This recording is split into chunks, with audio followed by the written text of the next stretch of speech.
Good afternoon, beloved community. I'm Melissa Miller, host of The Chosen Heroes, and thank you so much for joining me this afternoon.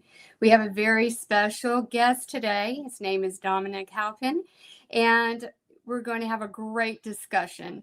Let's kick it off, as always, with targeted justice news and review for the week.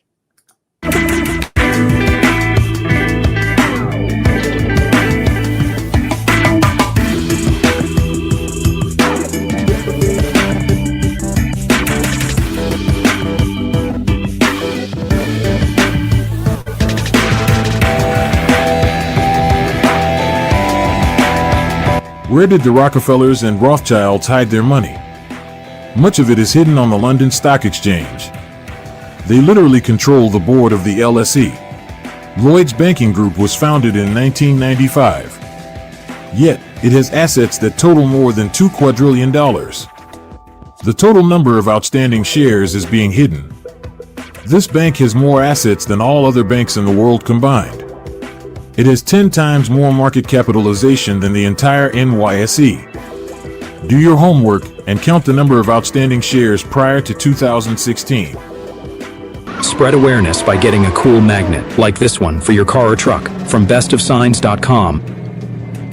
There are several ways to contact the FBI, from submitting reports of suspected terrorism to exposing cybercrimes. We have different links to websites, email addresses, phone numbers, and more. Do not stay silent. Calling all digital warriors. Repost, share, and like this video on every social media site that's out there. We always looking for some awesome people willing to volunteer their time. Let us know what special skills and unique talents you possess by shooting us an email to tjustice2@proton.me. In the subject line, tag volunteer. Looking for more targeted justice content? We have several channels online, 100% free, on rumble.com. Appreciate what we do? We are accepting donations and they're all tax deductible. You can either hit this link to do a quick submission of payment or send us a check to the following mailing address. We are a nonprofit organization. We have several different items at our store, ranging from clothes, cups, and merchandise. Either get something for yourself or buy a nicer gift for that special someone by hitting this link. Thanks for taking your time to watch this video. And God bless, and God bless, and God bless. Shout out to Sean, as always. He does a wonderful job of creating and organizing the targeted justice news for the week. All right, we have a couple of announcements. As always, I want to, give a shout out to Armando with Target Source LLC. He really is up and coming and, always improving upon the silent night, which helps, some of us with the auditory effect, the V2K, and the directed energy attacks. As always, I use it every day. So at nighttime, it helps me tremendously. And thanks to Tranquility and the wonderful job that she does for this community in organizing all events related to targeted individuals on tievents.org. If you haven't visited her site, I encourage you to do so. Every day of the week, you have multiple opportunities to plug in with those who know nothing better than what you're going through than our community. So I encourage you to, connect with others who understand what you're going through. And as everyone knows, and if you don't, Anna Toledo has been on a journey. This week, she has landed in Virginia. She will be dedicating a couple of months of her time and efforts. And if anybody knows Anna, she's such a warrior and the voice for our community and fighting for our liberation from this horrific program. She is doing a fundraiser, for her expenses while she is there for a couple of months. If you are able to, please visit the www.givesendgo.com/Toledo and make a donation. Upcoming guests for The Chosen Heroes on November 9th, Juliet Engel, MD. She is an author, a physician, and an MK Ultra survivor. So please tune in next Sunday for Juliet's visit and discussion with me on The Chosen Heroes. On November 16th, Armando Del Toro, who is with Target Source LLC, will be talking to us about the latest and greatest of his inventions. One that is most well known is the Silent Night. And on November 23rd, Derek Robinson, who is the president of PAX International, will be joining the Chosen Heroes as a special guest. You don't want to miss that event. Other events, I co-host the Beyond the Looking Glass series for targeted survivor counterintelligence training.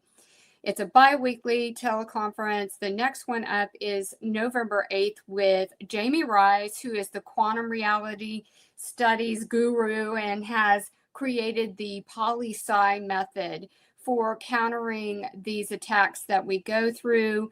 It's a journey of, inner healing. So tune in if you have not done so previously. And shout out to everybody who likes, shares, follows, and subscribes to the Chosen Heroes and all the channels out there. I so appreciate your support. We're all in this together. So before I bring up our special guest, Dominic Halpin is the founder of a B2B, business-to-business technology publication, TechNative.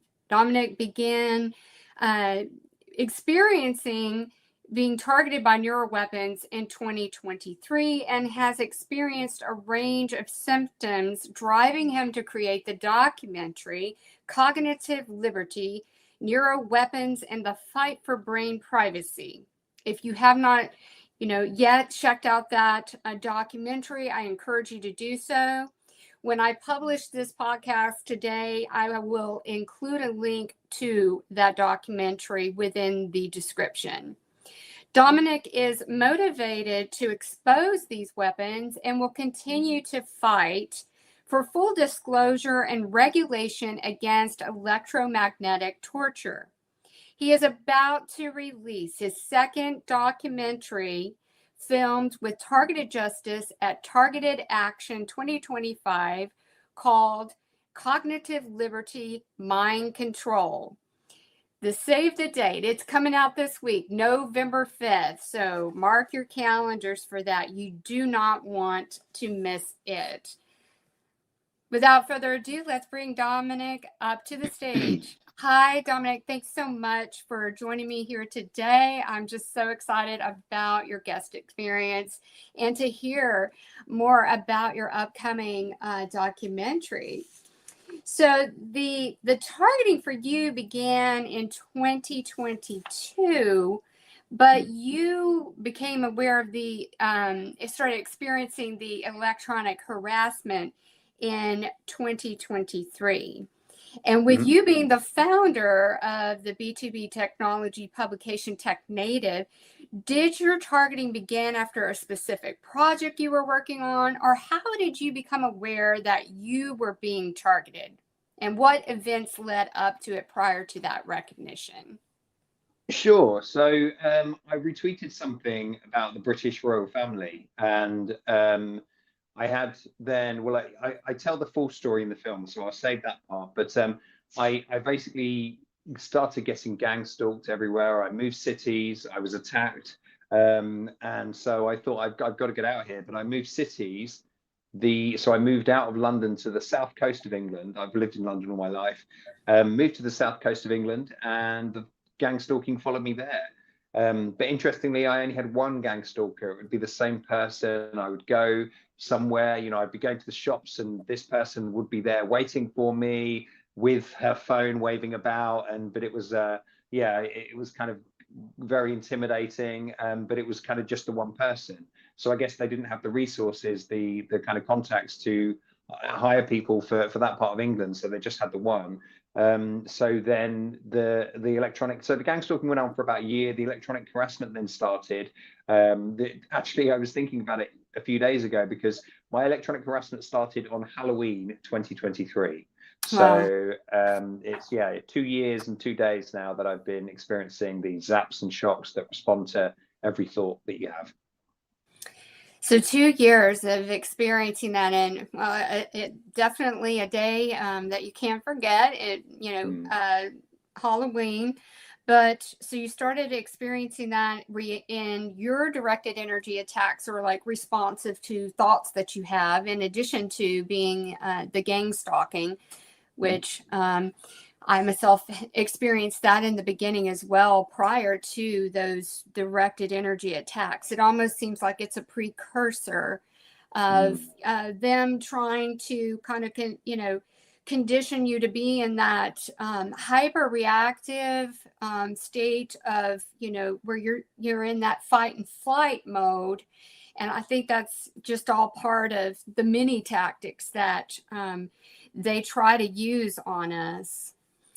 So I agree. what advice would you have for those who experience the directed energy and the mind control technology harassment?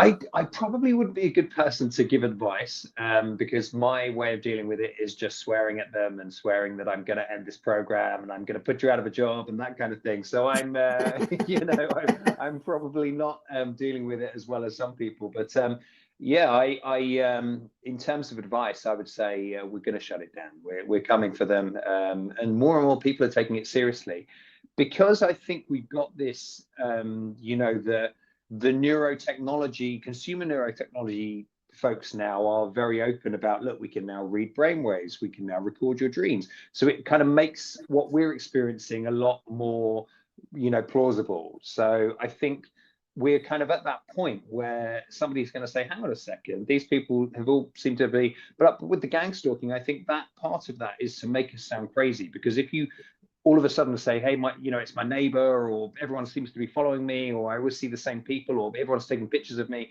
that's when you kind of start to sound like you're paranoid. And this is why I think they do it, to hide the weapons. Yeah. They do that kind of paranoia component as well, so that you're kind of questioning yourself. You come into your house and you think, I'm sure I had another, I'm sure I had a full loaf of bread there or something, and things have gone missing, things have been moved. So it seems to me like that's a tactic just to make us sound nuts, to hide the technology component of what they're doing.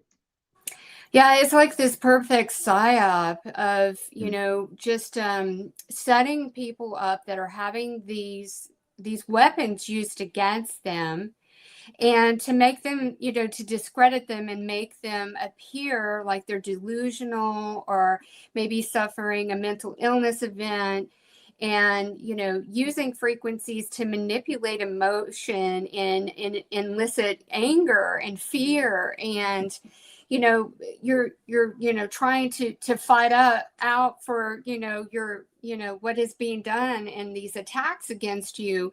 And any action that is taken as a result of that is adverse in any way is a setup to just, to take that person out by, of course, character assassination, incarceration, charged and convicted of something, institutionalized, all falsely, to hide and cover these weapons that are being used against that individual who is speaking the truth. And this community knows how frustrating it is, because you want to confide and you want people to know what is possible and what is being done to you. But the rejection from it is just, it's where, I don't know if for you, when that first happened to you, it's just all like your whole world has imploded.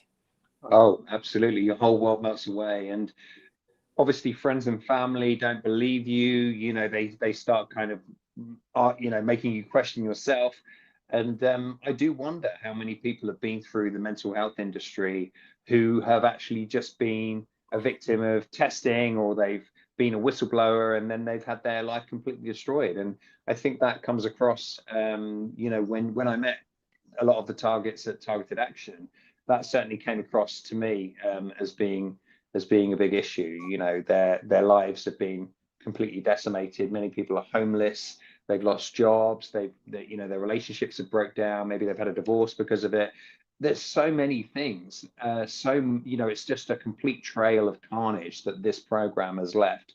And there's no remorse from these people. They're still going. The only way we can stop it is to, put the kind of onus on everyone else and say, look, if they can read my thoughts, they can probably read yours too. They're just letting me know that they can read my thoughts, but I would be willing to bet if they wanted to read your thoughts, they could probably do it quite easily. And I think this is the world we live in now, is, we have to operate on the presumption that our thoughts are no longer private. And that means everyone, that's not just me. And what does that mean for democracy? What does that mean for autonomy? And I think, we have some very big kind of questions to ask as a society. It's not just the targets, this is for everyone. Absolutely. With the big push, for the digital ID and such, I think that this is just everything is leading to The mark of the where, beast.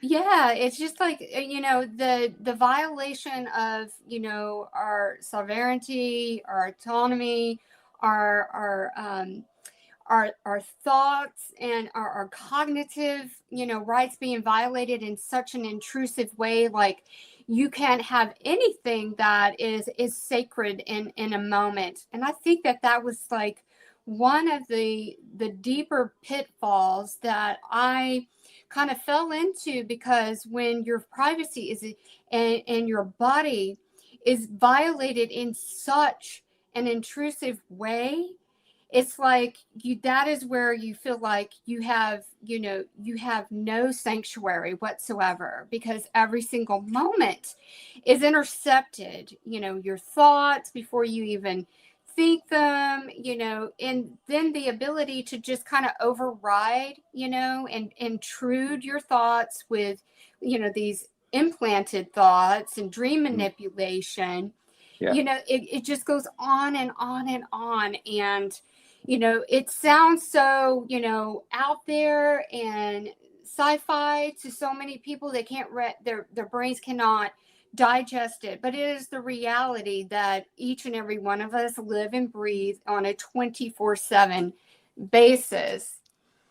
So Yeah. something comical. So we're having this discussion, and I was hearing this background noise, and it's typical. I am live broadcasting, and I'm hearing, like, monk chanting music very loud in the background, because it's been tapped into one of my wireless speakers. And I have to chuckle, because that is just how they try to just throw us off. But if anybody knows, I don't skip a beat when things are coming at me like this, because it happens frequently. But I thought I would just mention it as a chuckle. So in the background, if you get any kind of, like, it's like monk chanting kind of music in the background. Well, Dominic, you took your targeting experience and you turned it into advocacy for this community by creating your first documentary, which is titled Neuroweapons and the Fight for Brain Privacy. And can you talk to us about that? I just found it so beautifully articulated. You bring in all of the technology at the beginning of this film, that it's here and it's now, with subject matter experts speaking on it. The fact that we could be going into a state where people are working for an employer, and the employer is sitting there, being able to monitor their brain function and thoughts, making sure that they're keeping themselves on track to do their task at hand. So can you tell us a little bit about it and how you tie it in? At later on in the documentary, it goes so deeply into the targeted individual experience.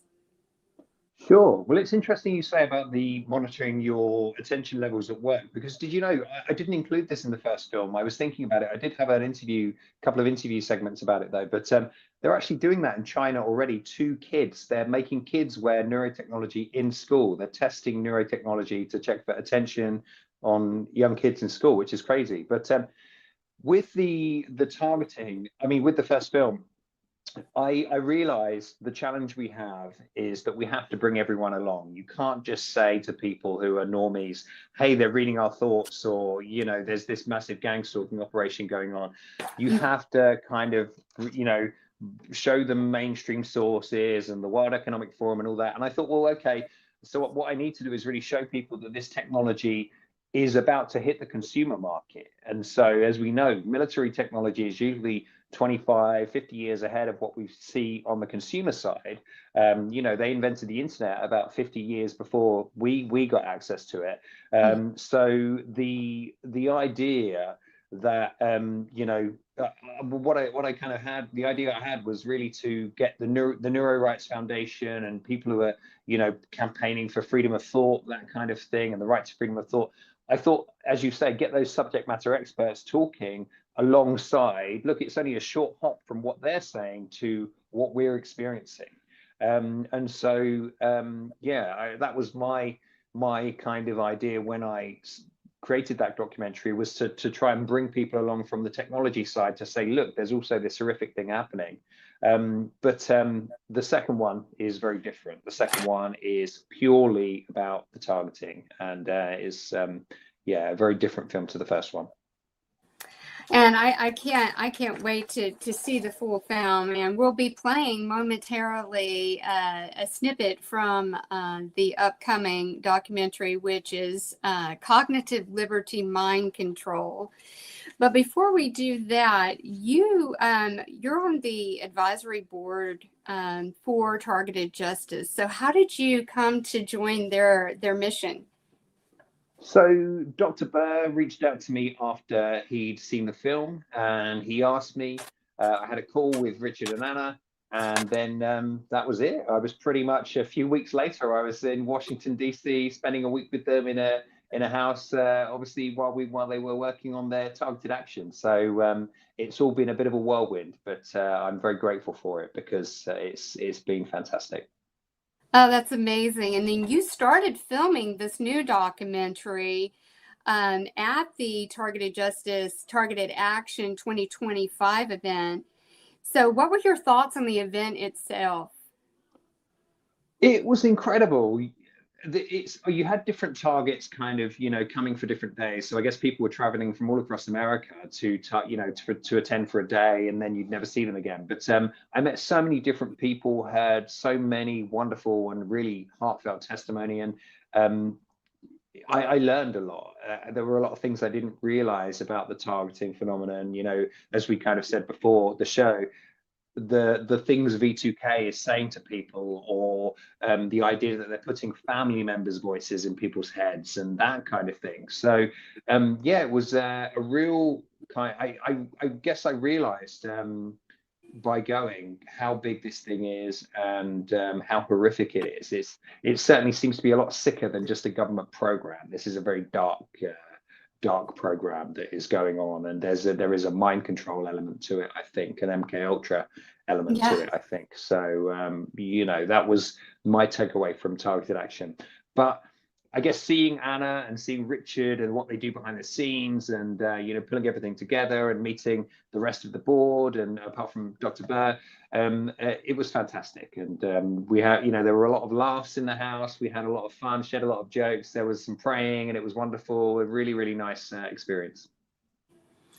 And were there any interactions that you had with those that, you know, were brave enough to share their experience in the interactions during the event, that just it stood out and it was a takeaway? I know that you have included those testimonies within the film that is about to be released too. But was there one in particular that just really stood out to you?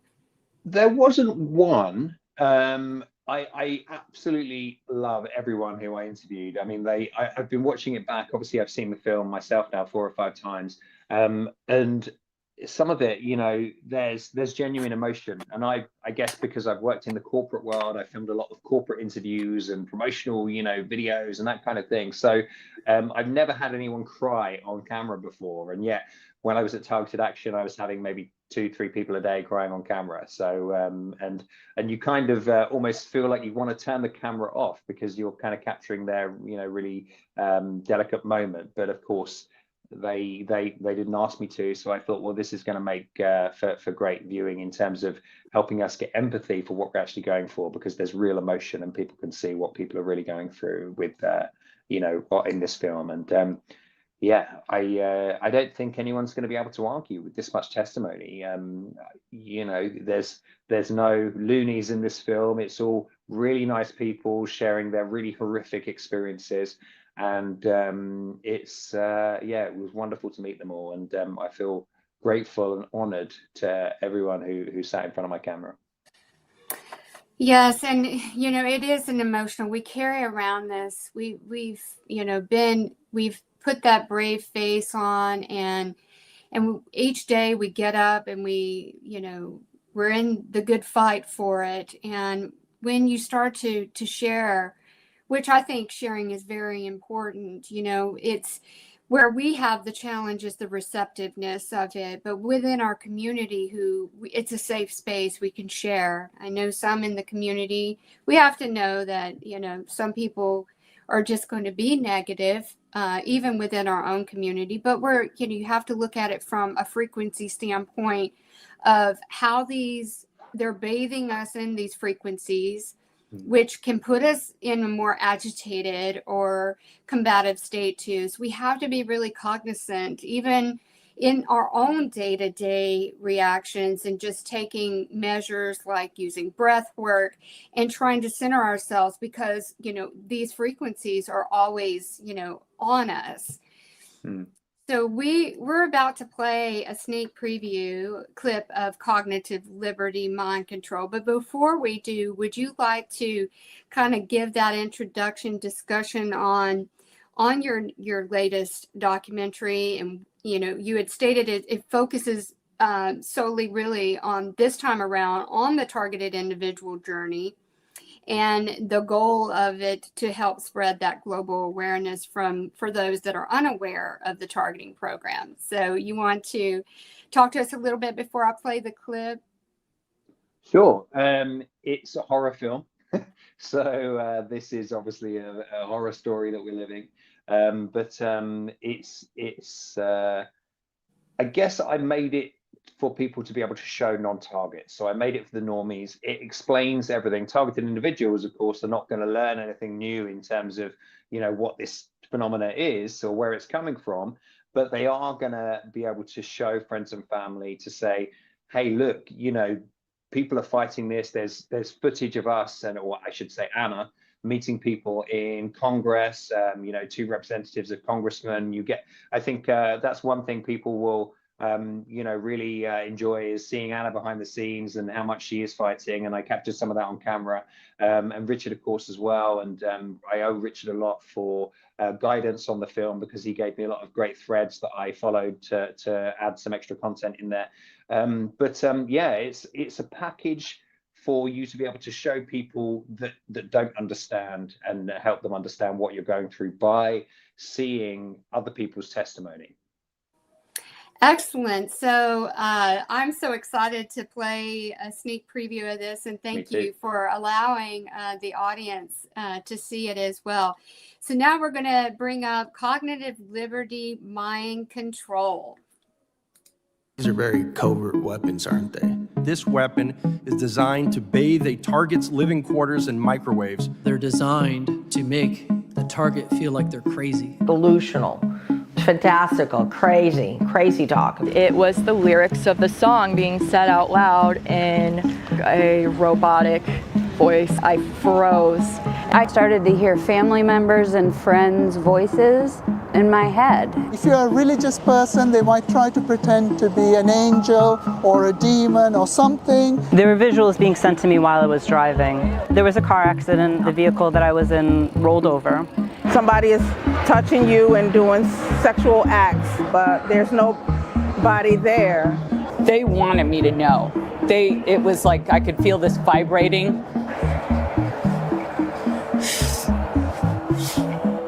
Voices in their heads telling her, We're not raping you, we're just stimulating you. We have confirmed that these kids are in fact receiving directed energy weapons and voice to skull. Somebody do something! Someone! Freaking someone! Do something! It was like a red hot poker going into each ear. I thought I was going to die. This is wickedness and this is evil, and it has to stop. My life went from normal and even boring to really terrifying overnight. If they put you on this program, there's no getting away from it. It forced me into suicide twice. Electronic harassment perpetrated through the use of directed energy weapons. ABC News has learned that shooter Aaron Alexis was kicked out of Navy housing just weeks before his rampage because he was raving about voices in his head. The most horrific weapon ever made is being used on human beings. Our thoughts are not private. I will be launching the first counterattack against mind control in human history. 39-year-old Stephen Marlowe is in custody. The suspect is accused of shooting and killing 4 people. Father, I ask that you forgive me my sins, all my past sins, all my present sins, and all my future sins. What causes a seemingly well-liked guy to plan a mass murder? Is it mental illness, or as Minnie suggests, being a victim of gang stalking? This isn't okay. I'm a veteran. This isn't the country that we fought for. When does this program end? Who's going to step in? Who's going to do something about this? There's only so many people you can dismiss as delusional and crazy.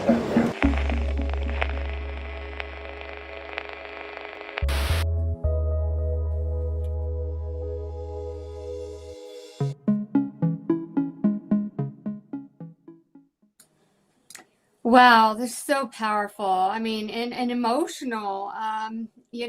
Hearing the targeted individuals speaking, it's something that just really touches me. Not only because I understand exactly what they're going through, but again, the way that you deliver the message and tie all the pieces together. Those that have committed these acts that are unthinkable, and complaining of hearing the voices in their head and knowing that something is happening to them. It's like the big picture formulating. So incredibly well done. And it debuts on the November 5th. So how can everybody tune in and watch this on the 5th? So that trailer will be, I think I've got it scheduled to go out on Twitter in about half an hour after the show.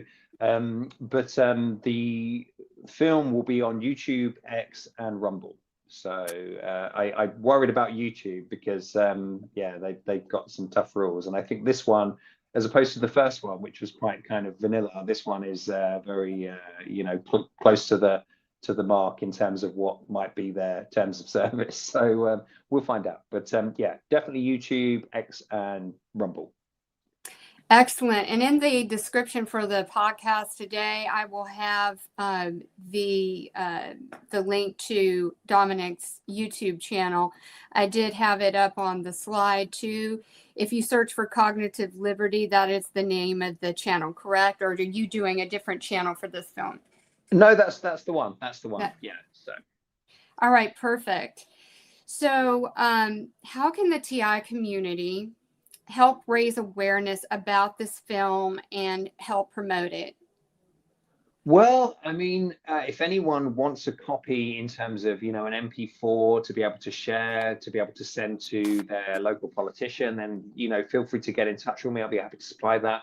But yeah, I mean, I would say really, in the film, it does document a lot of the meetings and a lot of the things that went on with Targeted Justice, trying to kind of crack, members of Congress. So I think being able to document that we went to see Ron Johnson's office and Senator Ron Johnson's office, I should say, and Jerry Moran's office, and kind of, being able to say, look, we are trying. I've also got an interview with Melanie Britchin, who I know you spoke to last week, who obviously is chipping away at the UN. We've also got an interview with a lady called Galina Cadena, who is doing the same in Canada. So she's had a petition read out in the Canadian Parliament a couple of times. Both times the Parliament have said, we know nothing about this, but she's there kind of petitioning and trying. So there's multiple people. There are kind of multiple angles that we're trying to. I think really what I'm trying to say is this shows. You can say now to your politician, look, we're trying to get people to listen. Nobody's listening to us. Microwave weapons are a reality. The Frey effect is a reality. Havana syndrome is a reality. And we are suffering from very similar or the same symptoms as those things. So how is it such a stretch to say, we can't do anything about this? Or, in my interview with Melanie yesterday, she said to me, if the government can't protect you, then they are liable. And I think that is what we now, the stage we're at. We have to start saying you are liable because you can't protect us in our own homes. We are being microwaved in our own homes, and that is unacceptable. Again, we're having our thoughts read and stored in some data center somewhere for who knows who to pour over them whenever they want in the future. That is unacceptable. And so I think really with the amount of testimony and with kind of the bits you can clip out of the film to show to your politicians, I'd welcome that. Pester them with bits and pieces, follow them, reply to them in their tweet replies or their Facebook replies or whatever with the link to the film or with a clip to the film. If you need a clip, just let me know. So yeah, it's I think with the film, people are not going to be able to say we're crazies anymore. I think it's one package where you can kind of say, okay, this is really happening, and there's enough people here to convince me that it's happening. So if someone wanted to tag their local politicians or all politicians that they wish to get this message out to, would you suggest that this trailer that you're going to publish is something that we could share and tag them in? And will you be having other short clips that are approved, by you that we can use to tag people? You wouldn't need to get it approved by me. You can just cut them, Okay. download it and cut it as much as you want, or I can give you a copy, or I can give you the clip you want, even if I've got the time. So yeah, I mean, whatever it takes. I'm not obviously making this to be an exclusive thing for my channel and to get more followers. I don't want followers. I just want this shut down. I don't want to be Cognitive Liberty. I want to close up shop with Cognitive Liberty. I've got my own business. So yeah, that's really the idea. But interestingly, when it comes to politicians, certainly in the US, did you know there has actually been an attempt to legislate against psychotronic weapons? It was a gentleman called John Kucinich, who was a Democrat politician, and it was in 2001. So you have the Space Preservation Act of 2001, and he tried to get an amendment into that act, which said, which banned the use of psychotronic, electromagnetic, mind control, nudging type technologies, brain nudging type technologies. And he was laughed at by the media. And so they took that amendment out. And so now we're being tortured. So, wow. So yeah, there have been attempts. And I think if you can kind of say that, look, this guy tried to help us, this Democrat politician in 2001 tried to help us, and he was laughed out of town by the media, which makes you wonder, kind of who's pulling the strings at the media. Obviously, we know about the Mockingbird media. Right. So, to attack this guy and to laugh at him for brain control weapons in 2001, he was ahead of his time. And if he had have got that through, then maybe we wouldn't be in this situation right now. It just all suggests to a bigger agenda of, trying to do this to the masses. And I mean, if this continues at this pace where there's no regulations on brain privacy, cognitive rights, neural rights, they're just trying to do this system well, I can't even think of it, overdrive or, reboot your central nervous system. And I mean, we're not, like you said, we're not these just nodes of a machine, right? And that's the way that it almost seems that the powers that be that are behind this they're just using us as those, maybe the energy, the data collection sources of perfecting, cognitive warcraft, because as Robert Duncan had said that, the battlefield, the future of battlefield is within the mind, right? You don't have to go into physical war and combat when you can just do system override on somebody cognitively. Yeah, I agree.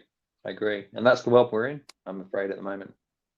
Yes, and I think a lot of people are just, they don't have anything rationally to understand or connect that the possibility of it is. Hollywood has given us movies that, all of this is like coming to fruition, right? It's, we are in this state. And what I think is such a tragedy of it is the children and the future of humanity really are at stake. For us to be what God intended and designed as sovereign beings, and that autonomy and that sovereignty is being, intercepted by these silent weapons. And that's where the travesty of this all is. It really is if we don't get this information out to shut this down and to have, some regulations put into place. I think it was a recent article that I read yesterday that I can't think of the country right now, but they're trying to be put into place that your image, your voice, and your photos and all of that have protection. Because in this digital age, this AI, you see people running crazy with these AI videos, and it's getting into that fine line of you don't know what's real versus not real anymore, because it's so perfected in the craft of being able to use the likeness of someone else and their voice and generate a video that is not even, truth. It's fiction. Yeah. Well, I think, if you think about how quickly that's happened with AI, it was only a few years ago when the videos looked really crappy and the mouth didn't move at the same time as the voice, but yet now they do, and it looks great. So I guess what I'm saying is the same kind of improvements on the technology is probably happening with what we're going through. And so how long is it before you don't even know that, your thoughts are your own? I mean, that was a big kind of question mark for me. When I realized they could send things into my mind, it's like, how do I know anymore that I'm even, kind of driving the car, as it were, so yeah, it's there are so many questions with this, but I think the biggest one is that I certainly believe myself, it's my personal belief, that they can read everyone's mind if they want to, and they are collecting all this data in a kind of dragnet NSA type fashion, and they are then tuning into the brains or reading the data that they want to. I presume to be able to respond to us, it's as quickly as they do. It's a big infrastructure behind it. It's a supercomputer or something like that, I would imagine. But to be able to, I think we're not far from them, and I think this is really what they want, is to be able to read everyone's thoughts and then to have that as some kind of kind of master brain AI that's kind of reading from everyone, that's learning from everyone. But we are having our most valuable data stolen. Before I started getting targeted, I would never accept cookies on websites, because it's a matter of principle, because that is value, that is money for them. You're giving them money if you're letting them, kind of get the data and then be able to advertise to you relevant ads. And I'm like, well, if somebody's earning money off this, it should be me. If I'm the one that has to view the ad, so I refuse to hand over that data. And all of a sudden, they're stealing my thoughts and using them for God knows what, and who knows who is reading them.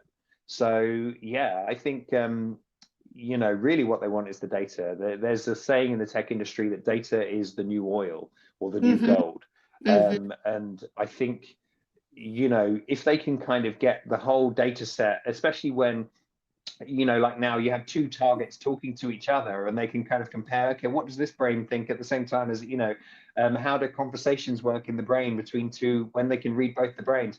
That kind of thing. I think we're giving them all this data. Who knows what they're doing with it? And really it's apparent that somebody is profiting off it.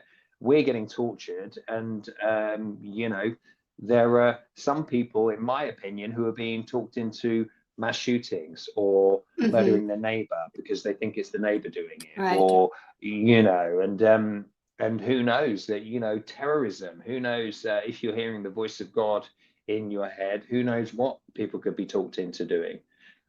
So I think really the best way we can deal with this is to let everyone know, the normies know, that this is possible, because then, I mean, Richard had a great quote for me when we did our interview, when I did my interview with him.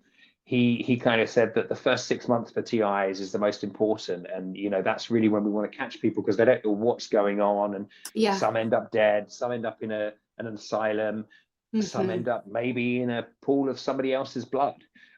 So I think really it's about informing everyone that this is possible, and creating outrage that this is possible, and we should be outraged.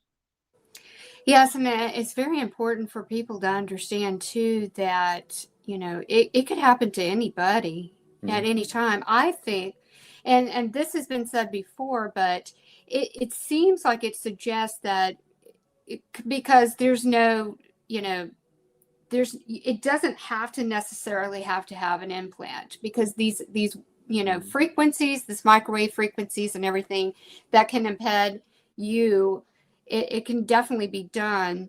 And I think that the difference in us versus the rest of the world is the switch was turned on us. So whether that switch was activated, like, okay, they're maybe doing an analysis of, okay, this person is now in the high risk resistance category, right? Or who knows, it could be because of influence of associations, and they just want somebody silenced, right? Because they are prone, or that person is prone to speaking out about things being done. And let's say that's how we get activated in it. And it could But the be craziest thing for me, sorry, Melissa, I didn't mean to interrupt. Go ahead. The craziest thing for me is in Russia, these weapons and this torture, this kind of torture was made illegal in 2001. And not too long ago, recently in China, the CCP actually kind of told one of their mainstream newspapers that they're working on brain control weapons for wartime purposes and that kind of thing. So if China can disclose the weapons, and if Russia can make them illegal, and what does that make us? If China's the communist, and yet we're the ones who are really secretive and shady and playing dumb, we don't know what this is. I don't believe that for a second. I don't believe that MI6 and MI5 and the British military and the CIA, I don't believe they don't know what this is. I think they know exactly what this is. And so it's unacceptable in supposed democracies that we are, living in this kind of hush-hush world where these things are kept quiet. Obviously we're trying to kind of get the word out, but then you've got the New York Times writing a headline like, the United States of paranoia, they see gangs of stalkers. That was the New York Times headline. There was something in Vice magazine which had the word delusional about 5 times in the article. So every time this is covered by our media, there is a hint of sarcasm. It's very condescending. There's a question mark put over us. Are we crazy? Are we delusional? Are we paranoid? And really, it's a dereliction of duty on behalf of the media to do this, because they're not reporting. They're kind of swaying to try and persuade everyone else. Manipulating. Yes. Yeah, and it's like, we cannot stand for that any longer. But I think the most important thing really for targeted individuals to do is to try and kind of pull the resources, pull the message. When you start saying, I'm sure it's my neighbor zapping me through the wall, that kind of discredits you, because you don't know that for sure. But if you kind of just focus on, look, these weapons, Havana syndrome, and here's what's happened, here's the kind of background to it from maybe mainstream sources, you had Kurt Weldon, for instance, the gentleman, I think he's a former senator, who went on the Corbett report recently, and he said that yes, it's my experience that the US are working on directed energy weapons, and it's all going to be wireless, frequencies to impact the brain. I include that clip in the film. So yeah, it's the truth is starting to come out. But it is disappointing as, a Westerner, you're an American, I'm an Englishman, and yet we see Russia, protecting their citizens against this. We see China kind of being open about having this technology and that exists, and yet we've got, our guys saying we think it might be microwaves causing Havana syndrome, but we're not sure. And scientists have got a big. It's like, well, come on, who's doing this? Who's testing these weapons? Because it's coming, I think, from inside my own country. I don't think it's coming from outside. So if the government can't protect me and it can't protect us, then they are liable. I think that, for people to get buy-in, because again, this is all about spin honesty, right? To get buy-in by the masses, those would not, most people would say, no, I don't want you to put something in my brain, right? To do that physical surgery of that, or surgical implantation.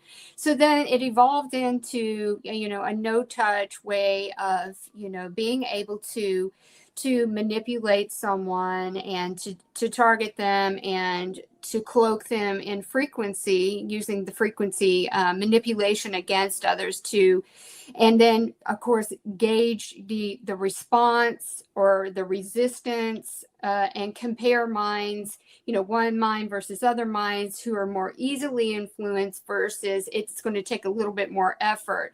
And then obviously we understand that they're obviously gauging pain response, and they can even mimic, pain responses by using frequencies and target those at us as well. And again, like this big data collection experiment that is going on, it's all about perfecting that craft. And we are at the brunt end of that, being the ones being experimented on and tested on. Because who's going to sign up to be tortured, right? Willingly, consentingly, right? Oh, yeah, sign me up for that. But that's where the real, atrocity of this is that those in power, sworn to serve and protect, is the ones that are allowing this to persist. And whether they farm this off to specialized, security groups and laboratory research facilities and scientists and all of that, and and they go to bed thinking that they're doing this for the future, and they don't, acknowledge the suffering, the pain, and the torture that is being done to each and every individual life. That is just so unnecessary. It's just, this is why it's so important for each of us to spread awareness. And when we're spreading awareness of the clips from Dominic's new film, we need to tag people that are not aware, and of course, along with the politicians and such too. And then also, for our own community, it's comforting to hear that, okay, something has been so beautifully designed and articulated to be our voice. And I think another thing that you said that was very important too is the message of how we get this out. And we need to start speaking from, this is not what it's doing to me personally, but how it's affecting thousands upon thousands of lives around the world. So then that takes it away from somebody judging you in your own person, of thinking that maybe you're delusional or mentally unstable or, volatile. It takes that off of you, and you're speaking in the thousands upon thousands of lives that are suffering through this. And then I think that is a very good strategy. I mean, our community, when you're in, forums and that are related specifically to our community, that is where you can personalize your experience. But when we're advocating for what is being done against us, then we need to speak in the collective we. This is happening to so many peoples, and the anomalous health incidents, the Havana syndrome, that mirror those symptoms of Havana syndrome, and the publications and what media has tried to to state previously about what is going on. Do you have any other tips that you would recommend in addition to those? Well, no, I mean, I think, you kind of hit the nail on the head at the last one. Being able to show people mainstream media sources is maybe going to make it easier for you to convince them. And whilst, you have articles in the New York Times which are sarcastic, and Vice, there are a few articles out there. There's voice to skull technology has been covered about 4 or 5 times in Wired magazine. And there's also as I said before, a very good article. It's still a little bit, it does discredit us a little bit, but it's in the Washington Post. Washington Post. It's called Mind Games, and I think it's from 2008, an article from 2008. But it's a very long article, so it covers everything in there. It covers the sexual attacks, and it kind of questions whether it's directed energy weapons, microwaves. So it does kind of say, look, these people are going through something. It isn't sarcastic like the New York Times article is. I think being able to show people a few of those things, to show them the Kurt Weldon video, show them there is a news report which I have included as well in the film, from one of the NBC affiliates, I think the Palm Springs NBC station, local station, where they covered this. So being able to show people mainstream clips from there are a few out there. And I think being able to show people that, and to just keep hammering the message, make people make the connection between this and Havana syndrome. When I've talked to people about it, I tried to explain, and then as soon as I said Havana syndrome, it clicked for people. So I think, and as well, visiting those meetings with Anna while I was in Washington DC, what really made a difference to those meetings is her having the burn pictures and showing people, people's faces that have been burnt with this.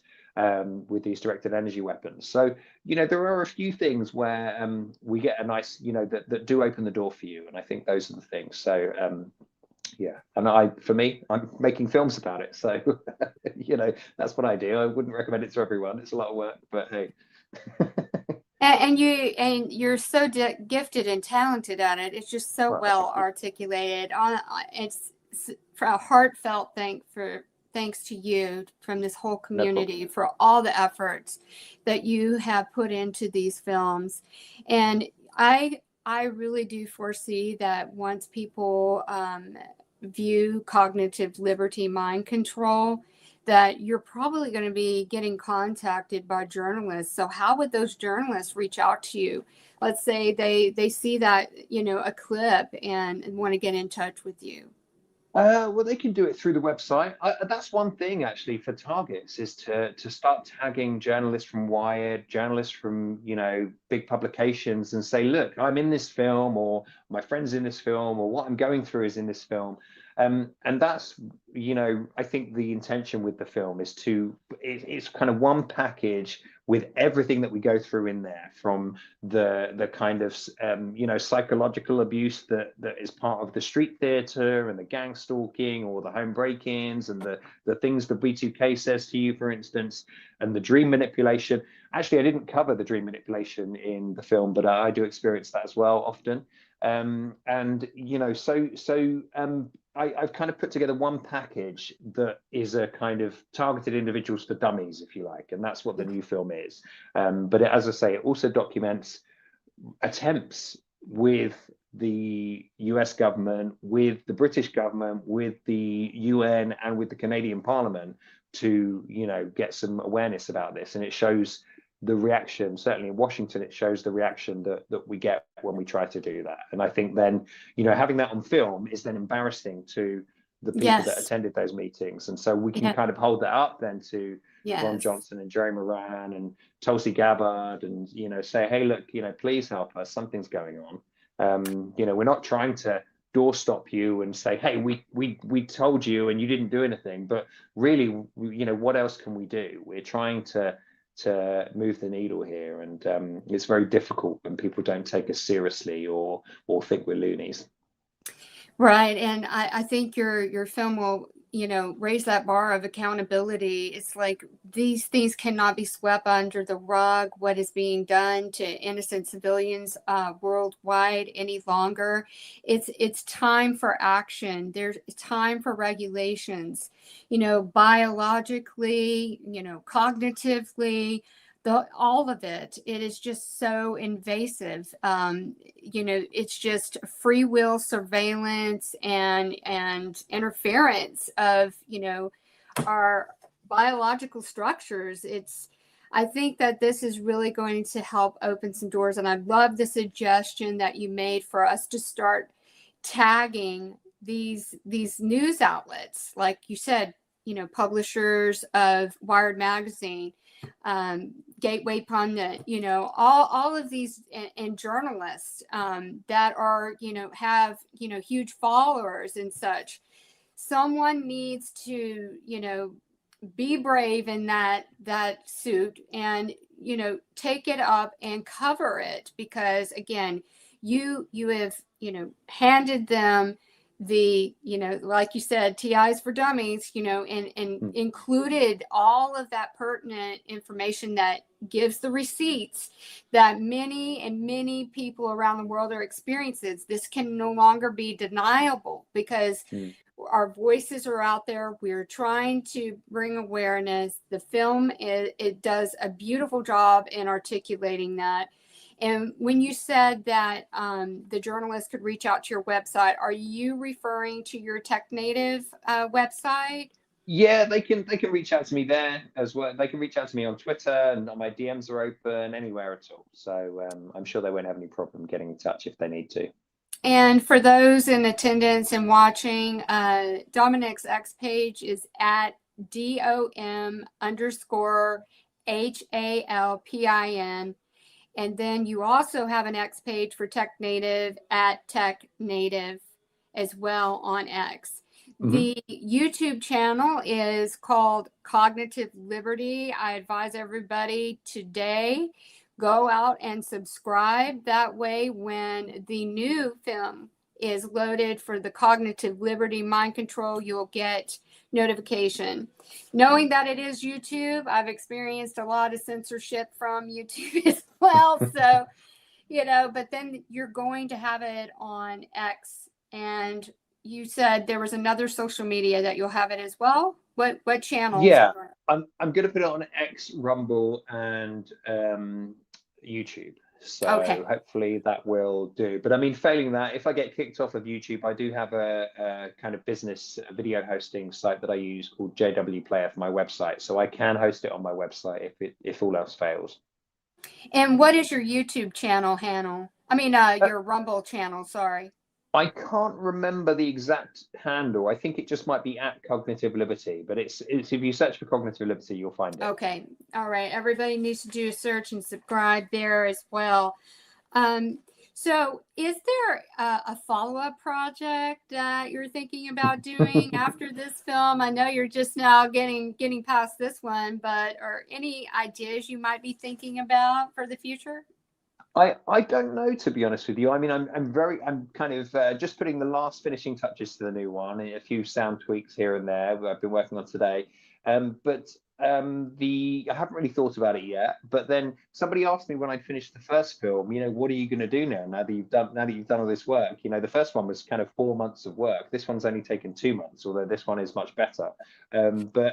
So yeah, I didn't really have the answer at the time, but I should have said, we'll make another one. But maybe. I mean, I'm hoping, obviously, in an ideal world, this film will be enough to move the needle. But I don't know. I guess keep going, and I'm certainly not going to put up with being, zapped every 30 seconds for the rest of my life. So just keep fighting.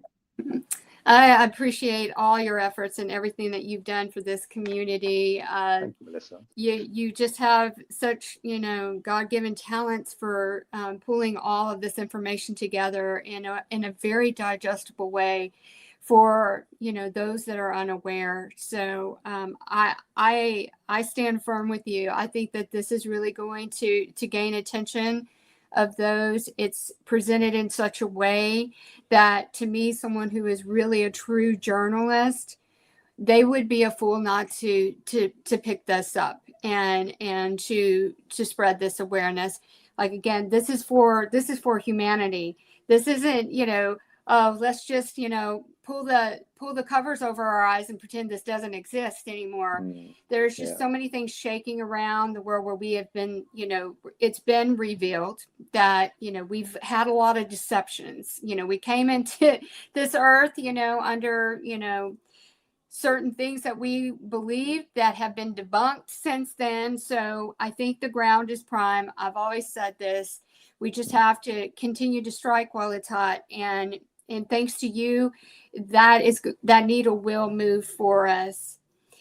Well, it's thanks to you as well. You've been dealing with this for a long time, and you're out here spreading the message and giving everyone a platform. So, we've all got a part to play. And I think, as I say, if we pool our resources and keep on going the way we are, I think we're going to get there. I think we will crack this. So what I'm going to do is I'm going to bring up a few comments. I see that the chat has been active here. So I'm going to bring up one here and then get your feedback. All right. There we go. It wasn't wanting me to do it.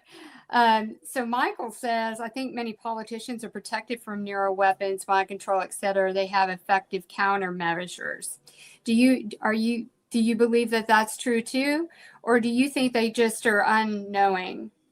Well, I don't know if this is a countermeasure, but I saw recently that Alex Karp from Palantir had kind of vibrating windows to stop people being able to eavesdrop through the window. So I presume there's something like that. There is some kind of, maybe you can have like white noise or something where you can protect the privacy of your thoughts. Because, I mean, can you imagine if our politicians can be mind controlled, then we may as well give up right now, So I think it's possible. I certainly think. Did you know actually in the 70s you'll find it if you search, there was the headlines, I think, for all the articles are mind control attempt on Nixon. And there was somebody who, I think it was more of a drug type scenario. I think they tried to give one of Nixon's inner circle mind control drugs or something, but the CIA actually came out, and it was quite big news in the 70s that there was a mind control attempt on President Nixon's inner circle. So yeah, I mean, we can already see that it's somebody's attempted it, and now that they can do it with frequencies, who knows what they've been beaming at our politicians. I'm more of the belief that our politicians are all blackmailed and bribed than mind controlled, but who knows? This might be an easy way to get them under control than to blackmail them. Yes, and I think that, in some of the agencies and such, it's like they're sworn into secrecy, otherwise they're committed. And I think that's where some people are not comfortable enough to stick, their foot out, and they're aware of these things. For those, we can only hope that, God reaches them and, in bravery to speak out against this for humanity. Because again, your documentaries and those coming forward, the whistleblowers coming forward, where, it's just eating and eroding at their soul. And they're like, I cannot sleep at night until I speak out what I know. And, with that, it's going to be to the point where it can't be denied anymore when more and more whistleblowers have come forward, which there seems to be like a movement of more and more people, make an attempt to do that. I mean, no matter, the mass public might be able to turn their eye away from it by the manipulation of what's being done to perpetuate the psyop of the delusional and the mentally unstable and volatile narrative, instead of, really, tuning into what the truth is. To me, I don't watch any mainstream media, because to me, as a targeted person, that it's all spoon fed. It's all, here's a couple of jolly moments, heartfelt moments, and then just gaslighting you with terror and misinformation. Yeah. Right. So I just choose not to. I wanna roll where the truth is. I agree. I agree. Let's see if we can find another comment here. I'd flagged a few earlier. I always love the interactions with our TIs and engaging with one another. There have been many thank yous in the chat to you, Dominic, for what you have done in organizing these beautiful documentaries. Thank you. That's so sweet. I'm flattered and honored. So Carr says Amazon uses cameras for drivers that can tell if they're tired. Wow. So I mean, it's there. This technology is there, and I think this is really important. It's kind of like a segue into the spin, the narrative for buy-in. So it's going to promote, these frequencies, these, and stuff can heal someone who has, depression, anxiety, or mental illness. But really behind that, were they already subjected to the frequencies to inspire those? So that's where so it's like, okay, where is that? And also, medical improvement and all of these things, they spin out the positives. But with those positives, nothing is ever stated about okay, you have given your free will authority over your biofield and your mind by consenting to this. And we already know that we didn't consent to this. So there's that too. But I think that's how they will, kind of spin this for more public buy-in until, of course, it gets so apparent about the lack of, governance and procedures in place to protect, someone in their organic state. Yeah. Yeah. I mean, I think, we're at the point now where we're realizing that the mind has no protection. You can maybe pick up even if they are weak, wispy signals that the brain gives off, you can pick them up at the right frequencies. And certainly with the new telecommunications infrastructure that we've seen installed recently, the 5G, that operates on a much lower frequency, so on millimeter waves, which means that maybe all of this new kind of telecoms infrastructure actually can already pick up all brain signals within the cell of coverage. And so, as I say, we're now into a world where we have to operate on the presumption that our thoughts are no longer private. And that means everybody, not just the targets. Yeah, it's well said. I mean, it really has come to it, that you might have a series of thought and maybe get activated in the process of it, or maybe you're thinking about sharing and spreading information, like you said. This journey started with when you retweeted something about the royal family. So that's the reality of this. There's we hear so many different testimonies where everything overlaps in what they're doing to try to get to us and manipulate us and to scare us or have us self-suicide or make us seem unstable and such. In this day and age, we really have to question and sit with this and not be reactive in such a way that is going to harm us or someone else.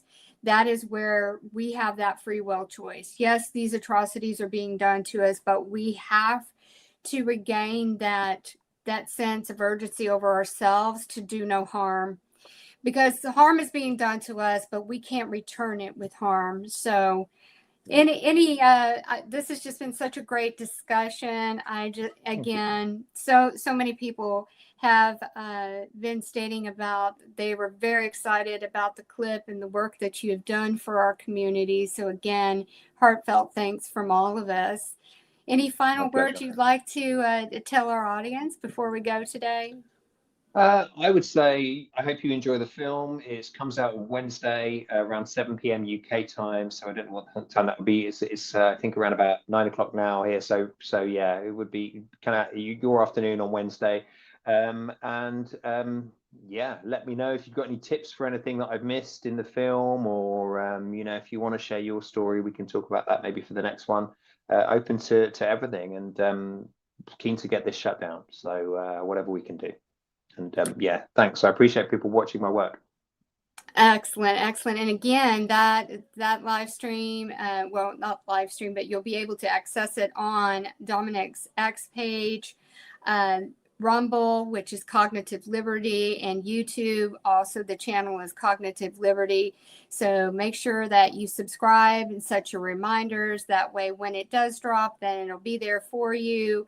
And as stated earlier in the episode, please tag those independent journalists, tag the media like Wired and Gateway Pundit. We've got to gain traction and visibility on this as you're tagging your local politicians and, you know, all around the world. And thank you again for doing this for everybody within this community worldwide. And it's so much appreciated. You've been a real joy to speak with this afternoon. Thank you, Melissa. It's been my pleasure. I really appreciate you having me.